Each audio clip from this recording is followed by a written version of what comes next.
Jero dua belah hati hiji malang disambut sadem kaum mertua, disambut pegangan hati suka. Tiba urangnya saban terpandang kata dosa jangan hati suka. Sabuh acara yang kagadakan ulang tahun ke-26 Serambi Indonesia kageboh nama.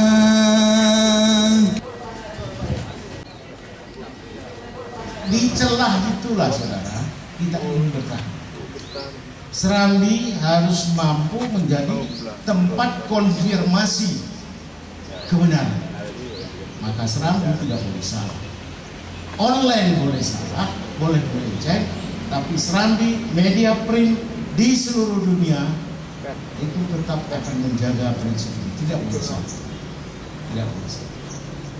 Nah, itu di redaksi. Juga soal pemasaran itu tantangannya luar biasa.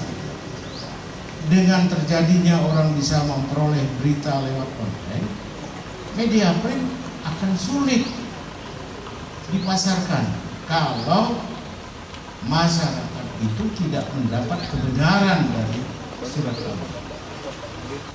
Oleh karena itu, Serambi ke depan harus mampu bertahan pada prinsip ini. Kebenaran,